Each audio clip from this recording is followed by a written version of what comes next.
Hey everyone, today we're going to be talking about the future of the Nasdaq.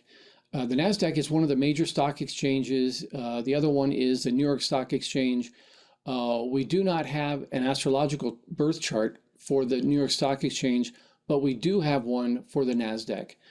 Before we go any farther, this video is being made for entertainment purposes only.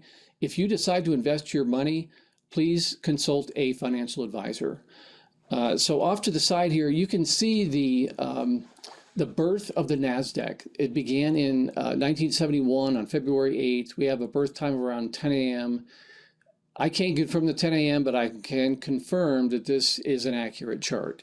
And we are going to predict the future of this indice. From here, I want to show you, in case you're unfamiliar, this is the Nasdaq. This is bigcharts.com. Anyone can go there and bring up the Nasdaq, and you can kind of see back in August of 23 it went down. In November started going back up, and just recently it's had this really sharp downturn. And so I'm making this video right now to further explain what I think is going to happen here, and I'll show you in the chart where this is occurring. Okay, so from here I want to show you the solar return chart for the Nasdaq. Now, we talked about the solar return chart for the United States in a past video, the last video I made. These charts only, or these cycles only last a year. The first thing I want to talk about is the 8th house cusp. This is a very important area when you're talking about finances. In an individual's chart, this is typically the retirement of an individual, their investing, and that kind of thing. In the Nasdaq's chart, it's going to tell us in rough terms what the Nasdaq is going to do. It's a point of Scorpio, and I believe that the sign of Scorpio is ruled by a planet called Vader, which has not been discovered yet. I've talked about this in other past videos, but I believe it's at 1 degree of Pisces, and it plays a huge role in what we're going to be talking about today. But back to the 8th house cusp right here, there are two planets affecting this 8th house cusp. One is the Sun, one is Uranus. Both of these planets are making a 135-degree aspect to this house cusp. And I want to make the point here that this is a negative aspect. It's going to create difficulty. The downturn that we've seen in the Nasdaq that I just showed you, that happens when Uranus forms a difficult aspect to any of the points in this chart today, one of them being the 8th house cusp. The other planet is the Sun. Well, the Sun is in Aquarius, and Aquarius is actually ruled by Uranus. So it's basically the same thing. It's a little bit worse because the Sun is on the ascendant. It's receiving the Mars energy of the ascendant, which is making this really intense. And again, it's making that 135 aspect to the 8th house cusp.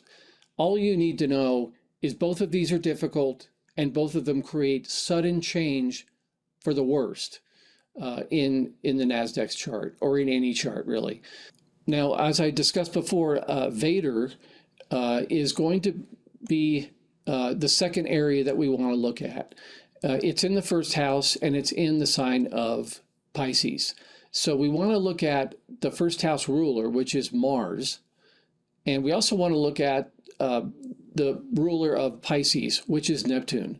What's interesting is these two planets are forming a sextile to one another. This is harmonious. This is actually a good sign for this period.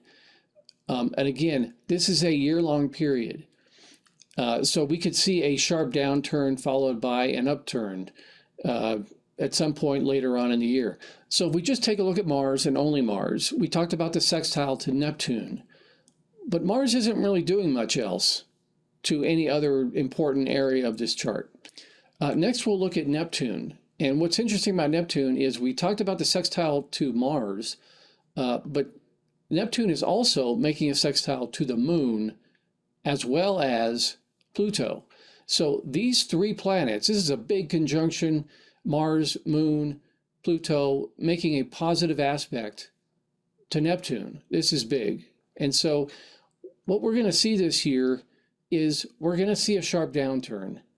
I don't want to make an exact prediction, but we just saw 5 days of really hard down on the Nasdaq. I think that's going to continue. I think that's this Sun Uranus square, both making the 135-degree aspect to the 8th house, but it's going to be followed by an upturn. So we'll have a sharp down, and then we'll have a gradual building back up. Next, I want to talk about the current lunar cycle. These last 29 and a half days, or about a month. The current one that we're in began on April 15th of this month. And we're going to look at this the same way we looked at the solar return chart. We'll look at the 8th house, and we'll look at the planet Vader and its rulers, and we're going to make a prediction for the rest of this month. One of the areas we want to look at is this 8th house cusp, as we've looked before, and Mercury and Ceres are squaring one another.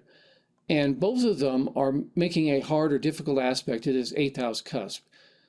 Mercury is squaring, Ceres is opposing. These are both difficult, they're both hard. To lighten that load, so it's not so difficult, Venus is also squaring this 8th house cusp. It kind of offsets it, but it's more to the downside. It's more difficult than it is good. From there, we can look at the planet Vader. It's in the 3rd house in the sign of Pisces. So we want to look at the planet Mercury, which we just looked at, and the planet Neptune. So we just said Mercury is squaring the 8th house, and it's also squaring Ceres. We also want to look at Neptune. Neptune is down here at 28 degrees of Pisces. The tough part about this is Neptune is making a hard aspect, a 15-degree aspect to the planet Saturn. Saturn is the worst in the book.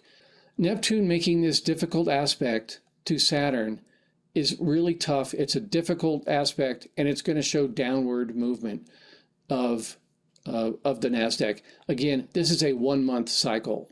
So next we want to look at the house cusp of the 8th house. It has Cancer on this cusp. Cancer is ruled by the moon. The moon is in the 8th house, and the 8th house is a really deep house. It's the house of Scorpio. And what's happening is the moon is opposing Pluto. This is really tough in terms of its aspect and planet, but what's important here is that Pluto is in the sign of Aquarius. Aquarius is sudden. Things move very quickly.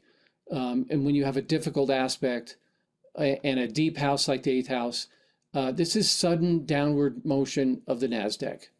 And one last thing I didn't mention was Vader is getting this hard aspect from Saturn as well, the same way it was giving a 15-degree aspect to Neptune. And on top of that, Pluto is also creating a difficult aspect to Vader from this 2-degree point in Aquarius. Lastly, I want to show you the lunar cycle for May. This begins on the 13th. I'll probably make a separate video on all this to explain it all when we get there. But this is a very good chart, very good. And we're going to see upward motion of the Nasdaq during this month. So anyhow, that's our video for today. Thanks for watching. We'll see you next time.